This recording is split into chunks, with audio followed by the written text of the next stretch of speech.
الحمد للہ رب العالمین والعاقبۃ للمتقین والصلاۃ والسلام علی سید الانبیاء والمرسلین اما بعد فاعوذ باللہ من الشیطان الرجیم بسم اللہ الرحمن الرحیم والصلاۃ والسلام علیک یا رسول اللہ وعلی آلک واصحابک یا حبیب اللہ والصلاۃ والسلام علیک یا نبی اللہ وعلی آلک واصحابک یا نور اللہ۔ جی ناظرین اکرام، ایک مرتبہ پھر ہم اپنے سلسلہ عقائد و مسائل کو لے کر حاضر ہوئے ہیں۔ انشاءاللہ تعالی عقائد پر بھی بات ہوگی اور مسائل پر بھی بات ہوگی۔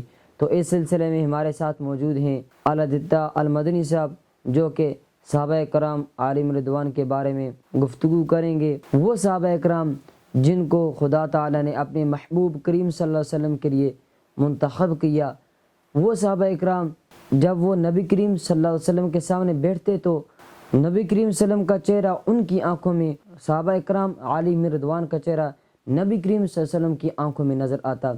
آج ہم ان ہستیوں کے بارے میں گفتگو سماعت فرمائیں گے۔ الحمدللہ رب العالمین والعاقبۃ للمتقین والصلاۃ والسلام علی سید الانبیاء والمرسلین، اما بعد فاعوذ باللہ من الشیطان الرجیم بسم اللہ الرحمن الرحیم۔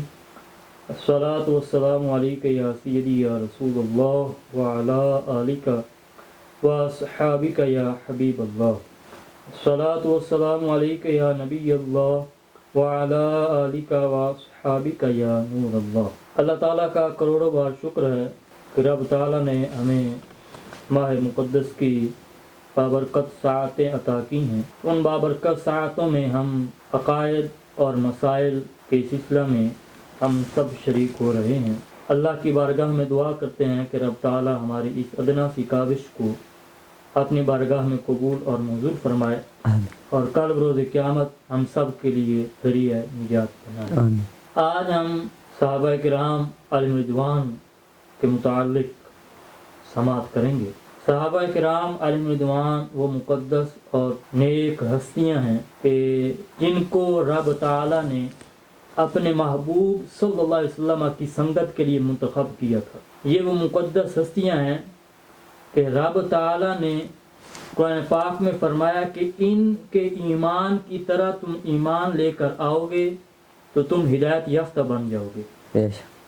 اور صحابہ کرام علیہ رضوان وہ مقدس ہستیاں ہیں کہ جب یہ سرکار دو عالم صلی اللہ علیہ وسلم کی بارگاہ میں بیٹھے ہوتے تھے اور نبی اکرم صلی اللہ علیہ وسلم صحابہ کی طرف دیکھتے تھے اور صحابہ کرام اپنے حبیب صلی اللہ علیہ وسلم کو دیکھتے تو نبی اکرم صلی اللہ علیہ وسلم کی آنکھوں میں صحابہ کرام کے چہرے ہوتے اور صحابہ کرام علیہ رضوان کی آنکھوں میں نبی اکرم صلی اللہ علیہ وسلم کا چہرہ والضحیٰ ہوتا تھا۔ تو صحابہ کرام علیہ رضوان کو رب تعالیٰ نے بڑی شان اور بڑی عظمت عطا کی ہے۔ صحابی کس عظیم ہستی کو کہتے ہیں، اس کے بارے میں نخبۃ الفکر کے اندر حافظ ابن حجر عسقلانی علیہ رحمہ نے یہ تعریف بیان کی ہے کہ صحابی اس مسلمان کو کہتے ہیں کہ جس نے ایمان کی حالت میں نبی پاک صلی اللہ علیہ وسلم سے ملاقات کی ہو اور ایمان کی حالت میں وہ اس دنیا سے چلا گیا ہو، اس شخص کو، اس بندہ مومن کو صحابی کہتے ہیں۔ اب صحابی وہ عظیم مرتبہ ہے کہ جو عبادات کے ذریعے حاصل نہیں ہوتا، جو ریاضات کے ذریعے حاصل نہیں ہوتا، جو رات کو قیام کرنے سے حاصل نہیں ہوتا، جو دن کو روزہ رکھنے سے حاصل نہیں ہوتا، بلکہ صحابی ایسا درجہ ہے، صحابی ایسا مرتبہ ہے کہ جو صرف اور صرف محبوب خدا صلی اللہ علیہ وسلم کا دیدار کرنے سے حاصل ہوتا ہے۔ سبحان اللہ۔ اور صحابہ کرام علیہم رضوان وہ مقدس ہستیاں کہ جنہوں نے نبی پاک صلی اللہ علیہ وسلم سے دین لیا، دین کو محفوظ کیا، پھر آگے پھیلایا، اور آج مسلمان جس دین پر عمل کر رہے ہیں، وہ مسلمان جس دین پر عمل کر رہے ہیں وہ صحابہ کرام علیہ رضوان کا پہنچایا ہوا دین ہے کہ آج ہم جس دین پر عمل کر کے رب کا قرب حاصل کرتے ہیں وہ دین ہم تک صحابہ کرام علیہ رضوان کے واسطے سے پہنچا ہے۔ اب نبی اکرم صلی اللہ علیہ وسلم کی ظاہری وصال کے بعد جو دین آگے پھیلا وہ صحابہ کرام علیہ رضوان کے ذریعے پھیلا۔ اب صحابہ کرام علیہ رضوان نے احسن انداز سے نبی پاک صلی اللہ علیہ وسلم سے دین لیا ہے اور پھر بعد میں اچھے انداز سے کمال انداز سے اس دین کا پرچار کیا ہے۔ اب صحابہ کرام علیہ رضوان کی شان دیکھیں، اہل سنت و جماعت کا یہ نظریہ اور عقیدہ ہے کہ کوئی ولی کتنے ہی مرتبے والا ہو، جی کوئی محدث، کوئی مفکر کتنے ہی مرتبے والا ہو، کتنے ہی علم والا ہو، وہ ایک صحابی کی پیروں کی جو خاک ہوتی ہے ان کے ذروں کے ایک ذرے کے برابر بھی نہیں ہو سکتا۔ یہ اہل سنت و جماعت کا نظریہ اور عقیدہ ہے۔ اور صحابہ کرام علیہ رضوان سارے کے سارے عادل ہیں، جی عدل والے ہیں، انہوں نے عدل کیا ہے۔ ہمارا اس بات پر یقین، ہمارا اس بات پر ایمان اور ہمارا اس بات پر اعتقاد ہے۔ جی اور اہل سنت و جماعت کا یہ نظریہ اور عقیدہ ہے جی کہ جب بھی جس بھی صحابی کا ذکر کریں گے تو ہم اپنی زبان سے اس صحابی کے ذریعے اس صحابی کا اچھے الفاظ سے ذکر کریں گے۔ بے شک یہ اہل سنت و جماعت کا نظریہ اور عقیدہ ہے۔ بے شک اب وہ صحابی کوئی بھی ہو، وہ صحابی چاہے خلفائے راشدین میں سے ہوں، جی وہ صحابی چاہے عشرہ مبشرہ میں سے ہوں، جی وہ صحابی چاہے حضرت سفیان رضی اللہ تعالیٰ عنہ ہوں، وہ صحابی چاہے امیر معاویہ رضی اللہ تعالیٰ عنہ ہیں، جو بھی صحابی ہے جی جس کو رب تعالیٰ نے شرف صحابیت سے نوازا ہے، مسلمان پر یہ لازم ہے، مسلمان پر یہ ضروری ہے کہ جب بھی وہ اس صحابی کا ذکر کرے تو اپنی زبان سے اچھے الفاظ سے ذکر کرے۔ بے شک یہ اہل سنت و جماعت کا نظریہ اور عقیدہ ہے۔ بے شک۔ اور اللہ کے فضل سے سنی جب بھی کسی صحابی کا تذکرہ کرتے ہیں تو پھر ذکر شر نہیں کرتے بلکہ ذکر خیر کرتے ہیں۔ بے شک اور اگر قرآن پاک میں صحابہ کرام علیہ رضوان کی شان کو دیکھنا ہو تو رب تعالیٰ نے قرآن پاک میں دو قسمیں، دو کیٹاگریز بیان کی ہیں صحابہ کرام کی۔ ایک وہ ہستیاں، ایک وہ لوگ کہ جو فتح مکہ سے پہلے ایمان لے کے آئے، جی اور ایک وہ لوگ جو فتح مکہ کے بعد ایمان لے کے آئے۔ یہ دو کیٹاگریز رب تعالیٰ نے بیان کی ہیں۔ بیان کرنے کے بعد رب نے فرمایا وَكُلًّا وَعَدَ اللَّهُ الْحُسْنَى۔ رب تعالیٰ نے فتح مکہ سے پہلے والوں سے بھی اور رب تعالیٰ نے فتح مکہ سے بعد والوں سے بھی جو بھی ایمان لے کے آیا ہے رب تعالیٰ نے ان سے جنت کا وعدہ فرمایا ہے۔ سبحان اللہ۔ یہ دو کیٹاگری رب تعالیٰ نے بیان کی ہے۔ اب اس میں فتح مکہ سے پہلے جو ایمان لے کے آئے وہ بھی شامل، فتح مکہ سے بعد میں جو ایمان لے کے آئے وہ بھی شامل ہیں۔ رب ان سب سے فرما رہا ہے کہ جنت کا وعدہ کیا ہے۔ کُلًّا وَعَدَ اللَّهُ الْحُسْنَى، رب نے ان سے جنت کا وعدہ کیا ہے۔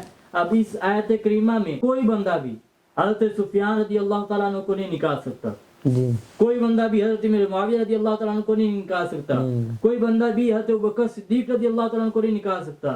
اس آیت میں سے کوئی بندہ بھی حضرت عثمان غنی رضی اللہ تعالیٰ عنہ کو نہیں نکال سکتا۔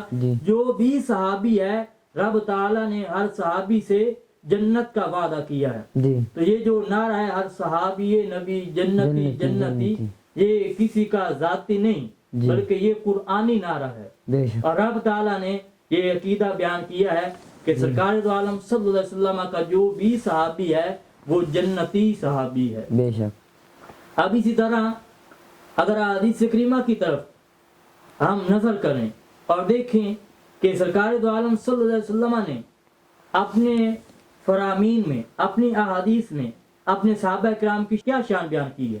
اب سرکار دو عالم صلی اللہ علیہ وسلم کا فرمان ہے، ترمذی شریف کے اندر یہ حدیث پاک موجود ہے، فرمایا کہ جس نے مجھے دیکھا جی اور جس نے میرے دیکھنے والوں کو دیکھا اسے کبھی بھی آگ نہیں چھوئے گی۔ بے شک۔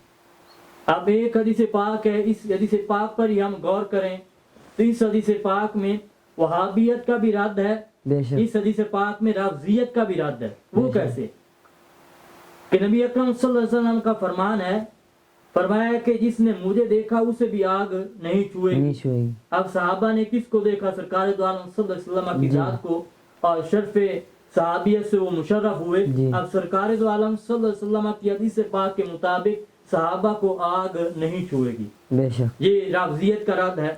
اب وہابیت جو حضرت امام اعظم رضی اللہ تعالیٰ عنہ کے خلاف پروپیگنڈا کرتے ہیں، سرکار دو عالم صلی اللہ علیہ وسلم کا فرمان ہے جس نے میرے دیکھنے والوں کو دیکھا اسے بھی آگ نہیں چھوئے گی۔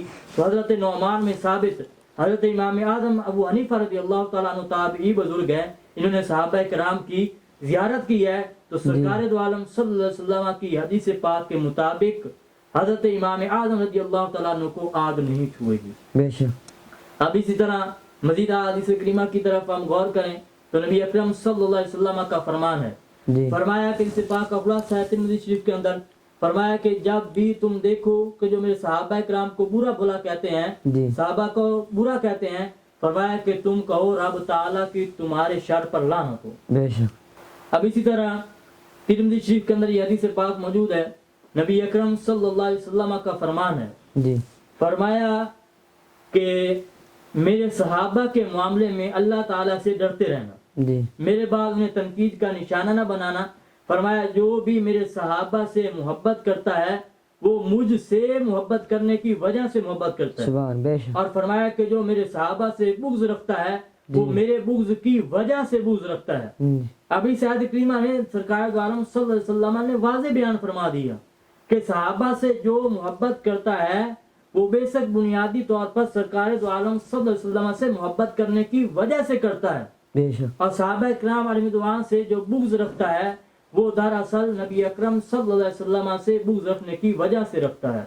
تو یہ اہل سنت و جماعت کی خوش قسمتی ہے کہ وہ صحابہ کرام علیہ رضوان سے محبت کرتے ہیں اور سرکار دو عالم صلی اللہ علیہ وسلم سے محبت کرنے کی وجہ سے محبت کرتے ہیں. اب اسی طرح ترمذی شریف کے اندر ایک اور حدیث پاک بھی ہے.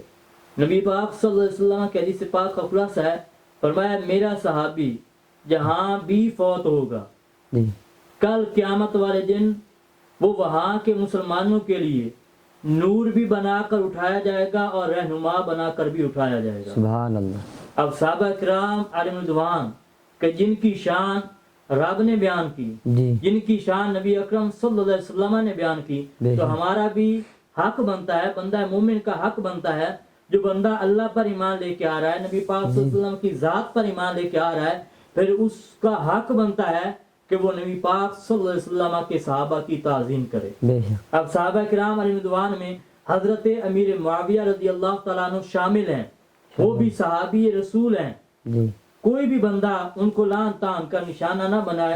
سرکار دو عالم صلی اللہ علیہ وسلم کی جو بھی احادیث کریمہ سرکار نے فضائل میں بیان کی ہیں صحابہ کی، ان میں حضرت امیر معاویہ رضی اللہ تعالیٰ عنہ کی شان بھی بیان کی ہے. جی اب حضرت عبداللہ بن عباس رضی اللہ تعالیٰ عنہ، بخاری شریف کے اندر یہ حدیث پاک موجود ہے، ان سے کسی نے حضرت امیر معاویہ رضی اللہ تعالیٰ عنہ کے بارے میں کلام کیا تو آپ فرمانے لگے دعہو، آپ ان کے معاملے میں کلام نہ کیجئے. قد فإنہ قد صاحب رسول اللہ صلی اللہ علیہ وسلم، وہ تو صحابی رسول ہیں. بے شک. حضرت عبداللہ بن عباس رضی اللہ تعالیٰ عنہما حضرت امیر معاویہ رضی اللہ تعالیٰ عنہ کو صحابی کا ٹکٹ عطا فرما رہے ہیں. تو حضرت امیر معاویہ رضی اللہ تعالیٰ عنہ کی جو صحابیت ہے یہ بخاری شریف سے ثابت ہے. جب ان کی صحابیت ثابت ہے تو جتنی بھی احادیث یا وہ آیت کریمہ جن میں رب تعالیٰ نے صحابہ اکرام کی شان کو بیان کی ہے، ان شان کے اندر، ان فضائل کے اندر امیر معاویہ رضی اللہ تعالیٰ عنہ کا بھی حصہ ہے اور وہ حقدار ہیں. اور حضرت امیر معاویہ رضی اللہ تعالیٰ عنہ جنتی ہیں، اور ہمارے اکابرین نے یہ بات لکھی ہے. سیدی آل حضرت علیہ الرحمہ نے لکھی، نسیم الریاض کے اندر علامہ خفاجی علیہ الرحمہ نے یہ بات لکھی ہے کہ جو بندہ بھی حضرت امیر معاویہ رضی اللہ تعالیٰ عنہ کے بارے میں طعن کرتا ہے، فرمایا کہ وہ جہنم کے کتوں میں سے ایک کتا ہے. بے شک. حضرت امیر معاویہ رضی اللہ تعالیٰ عنہ ان کی شان کو کم نہ کیا جائے. جو شان رب تعالیٰ نے ان کو عطا کی ہے وہ شان مانی جائے. اگر مانیں گے تو پھر ہی ہمارا ایمان مکمل ہوگا، اگر مانیں گے تو پھر ہی ہمارے اعمال قبول ہوں گے. تو یہ کچھ صحابہ کرام علیہ رضوان کے متعلق گفتگو کی ہے. اب ان کے علاوہ بھی بہت سی آیات کریمہ ہیں اور بہت سی احادیث کریمہ ہیں کہ جن میں صحابہ کرام علیہ رضوان کی شان کو واضح کیا گیا ہے. تو اگر ماننے کے لیے کوئی مانے تو ایک آیت، ایک بات ہی کافی ہے، اور نہ ماننے والے کے لیے ہزارہ دفتر ہی ناکافی ہے. تو رب تعالی ہم سب کو صحابہ کرام علیہ رضوان سے عقیدت اور ان سے محبت کرنے کی توفیق عطا فرمائے. آمین. ماشاءاللہ، یہ تھا ہمارا عقائد کا سلسلہ جس میں ہم نے علیہ رضوان کے بارے میں گفتگو سنی. ناظرین اکرام، آپ کو معلوم ہے کہ ہم عقائد کے ساتھ مسائل کو بھی ٹچ کرتے ہیں، تو آئیے مسائل کی جانب ہم بڑھتے ہیں. میرا پہلا سوال یہ ہے کہ روزے کی حالت میں مہندی لگا سکتے ہیں یا نہیں؟ روزے کی حالت میں جو سبز مہندی ہوتی ہے وہ مرد جو ہے وہ سر پر لگا سکتے. اور ہاتھوں پر مرد مہندی لگائے جی تب جو ہوتی ہے وہ کون جو ہوتی ہے وہ یا کھلی جو مہندی مل جاتی ہے, یا پیروں پر لگائے تو ہاتھوں پر لگانا یا پیروں پر لگانا یہ مرد کے لیے جائز نہیں ہے. مرد صرف اور صرف سر پر مہندی لگا سکتا ہے. تو روزے کی حالت میں بھی اگرچہ ٹھنڈک بھی پہنچے, جی اگر مہندی لگائی ہے تو ٹھنڈک پہنچتی ہے, تو اگرچہ ٹھنڈک بھی پہنچے لیکن فی نفس ہی جو مہندی لگانا ہے روزے کی حالت میں وہ جائز ہے, اور اس روزے پر بھی کوئی اثر نہیں ہے. دوسرا سوال یہ ہے کہ کلف لگا سکتے ہیں یا نہیں؟ کلف یہ جو کالی مہندی ہوتی ہے اس میں سیدی اعلیٰ حضرت رحمت کی جو تحقیق ہے اس کے مطابق ہمارا نظریہ یہی ہے کہ کلف لگانا مکروہ تحریمی ہے, جی اور اگر کلف لگانے والا کوئی امام ہے تو اس کی ابتدا میں نماز پڑھنا بھی مکروہ تحریمی ہے, اور ایسی پڑھی ہوئی نماز کا دوبارہ لوٹانا انسان پر واجب ہے. اب یہ جو حکم ہے کہ کالی مہندی نہ لگائی جائے تو یہ اس میں عورتیں بھی شامل ہیں, مرد جو ہیں وہ بھی شامل ہیں. جی مرد بھی کالی مہندی نہیں لگا سکتے اور عورتیں بھی کالی مہندی نہیں لگا سکتے. ماشاءاللہ, یہ تھا آج کا ہمارا سلسلہ. امید ہے کہ آپ کو پسند آیا ہوگا. اگر پسند آیا تو ہمارے چینل کو ضرور سبسکرائب کیجئے اور بیل آئیکن کا بٹن پریس کیجئے تاکہ ہماری ہر نئے آنے والی ویڈیو آپ تک آسانی سے پہنچ سکے. انشاءاللہ کل نئے سلسلے کے ساتھ حاضر ہوں گے. تب تک مجھے اجازت دیجئے. السلام علیکم ورحمۃ اللہ وبرکاتہ.